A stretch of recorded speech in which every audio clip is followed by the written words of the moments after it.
Hi, I wanted to give a quick review of the Lycan 5000 from Renogy. You can see it there behind me.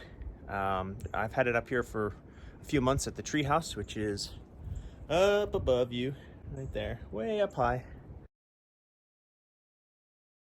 Things I like about it, I'll just be real quick. I love that it has more than enough power to power the whole treehouse.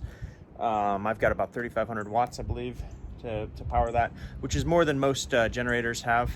And it's got options on how you can recharge it. You can recharge it with the wall power, you can recharge it with a generator, you can recharge it with the solar panels that I've got above it. So any of those things are good ways to charge it. Right now I actually have a set of backup batteries right there that you can see in that Tupperware. Those are just extra batteries in case I want to use it. So one thing I'll say is when I first got it, it didn't work. The two batteries were completely dead, ship dead. I didn't know what to do at the time. I found out since then you need to jump start them with another 48 volt battery that works. This is a 48 volt battery architecture, which is kind of new. Most of them are 12 volt. I like the 48 volts, but it does present challenges. I didn't know that you can't trickle charge it with one solar panel. You actually need at least 4 solar panels. 5 is preferable. It does have 2 circuits for solar panels, so you can actually have a total of 10 panels, but right now I'm doing 4 or 5 panels. It's got more than enough power to power the whole treehouse. I actually had it up here before I had solar power. I had it up here just powering my tools up there. I had an extension cord going up to the treehouse, and I would charge it with a small portable generator I got from Harbor Freight, and I'd have the generator on for an hour and then could turn it off and power all of my tools for a week building this treehouse. And I really didn't need to recharge it until the end of the week, and then that's what I did.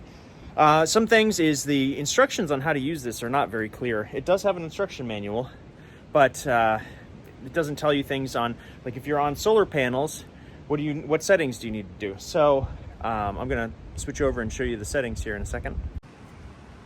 So you can see the panel right there and what the settings are. You see that the one solar switch there that is red, okay, and then there's one that's green, and then you've got your total power, which is red. And then all your other breakers are off right now because it's not powering the house. You can turn those on, which I'm going to in a second. And then the actual inverter, which is the little black device right there, you actually want to turn that off. The solar panels don't charge unless the inverter's off. The inverter actually takes a lot of power. Yeah, I made the mistake of leaving the inverter on for the first week that I had solar panels installed.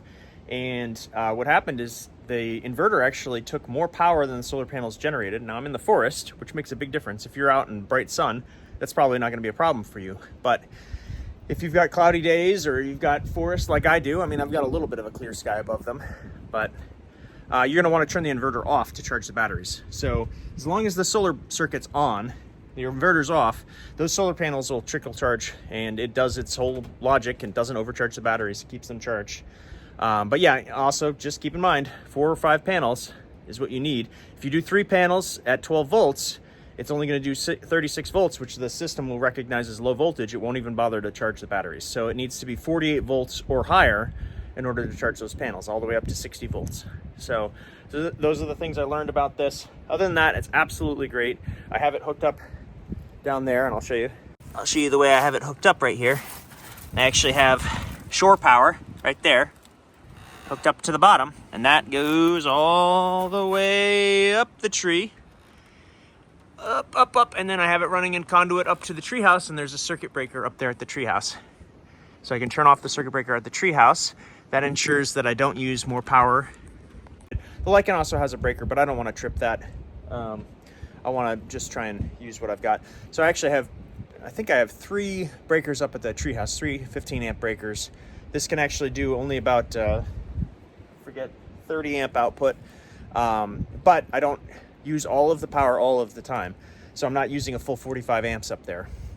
If I did, it would trip the breaker down here, but generally speaking, everything's more than okay up there. So has enough power to power, you know, a TV and a stove and all kinds of other stuff that you might have up at a treehouse.